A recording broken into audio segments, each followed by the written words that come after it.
En la primera parte del programa relativo a la soldadura con electrodos metálicos protegidos, nos hemos dedicado a presentar el método de transferencia del metal de aportación al metal derretido, las características de las máquinas para soldar y de los electrodos más empleados. En esta segunda parte, en cambio, analizaremos algunas pruebas de soldadura más significativas y más difundidas en la práctica, para ilustrar, sea la técnica ejecutiva y entregar algunas importantes instrucciones de trabajo útiles para obtener juntas con características excelentes.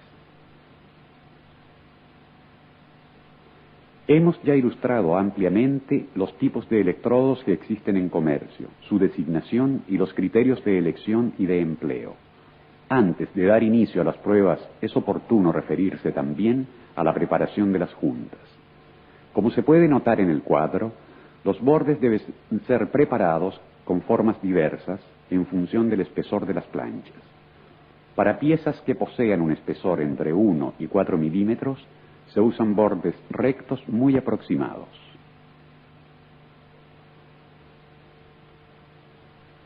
Los bordes deben ser rectos también para piezas que tienen un espesor de hasta 8 milímetros, pero en este caso la distancia entre las orillas es mayor y en algunos casos, cuando es posible, se ejecuta también un cordón al reverso.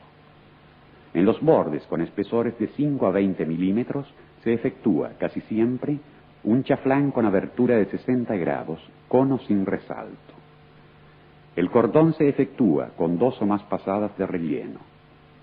Para espesores de 15 a 40 milímetros se efectúa, en cambio, una preparación en X, y para espesores superiores a 20 milímetros, una preparación en U. En el cuadro, algunos valores se sobreponen. Esto significa que no hay reglas muy rígidas y que cada situación requiere una propia y específica valoración acerca de la preparación más idónea de los bordes. Entre las pruebas sobre acero común FE410, material muy difundido en las fabricaciones, presentaremos la soldadura en plano, con una o más pasadas, la soldadura en ángulo, plano frontal, la soldadura vertical ascendente, la soldadura vertical descendente y la soldadura de una tubería. En la primera experiencia se utiliza un electrodo metálico protegido de rutilo y diámetro de 2,5 milímetros. El material base está constituido, como se ha dicho, de fierro 410 con 5 milímetros de espesor. Los bordes tienen chaflán con ángulo de 60 grados.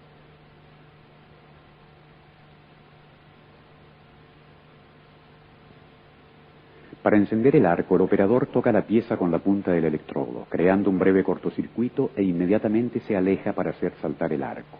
El operador desplaza el electrodo de su izquierda hacia la derecha, teniéndolo inclinado aproximadamente entre 45 y 70 grados sobre el eje de la soldadura, en modo de impedir a la escoria de avanzar sobre el metal derretido y provocar peligrosas inclusiones, tanto más fáciles cuanto más profundo y estrecho sea el chaflán.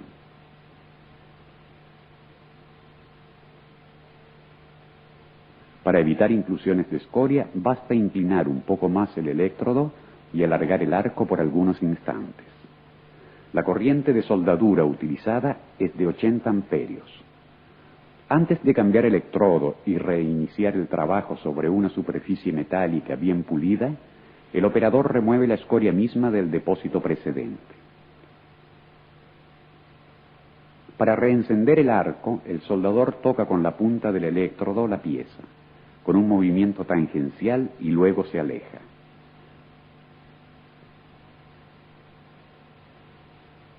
Se puede notar la correcta posición del operador y del electrodo respecto de la pieza. Mientras se concluye la soldadura, la escoria ya se está levantando después del enfriamiento de la pieza. Para evitar el cráter final, el operador permanece por breve tiempo en el punto terminal de la soldadura, en modo que la fusión de la ánima lo rellene.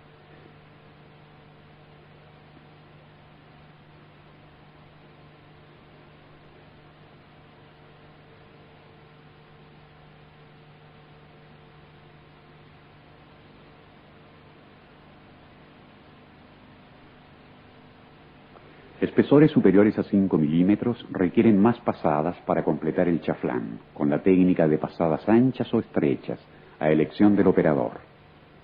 En un espesor de 12 milímetros, por ejemplo, han sido necesarias 4 pasadas para rellenar el chaflán. Esto ha permitido obtener una junta bien penetrada en los lados y sin defecto.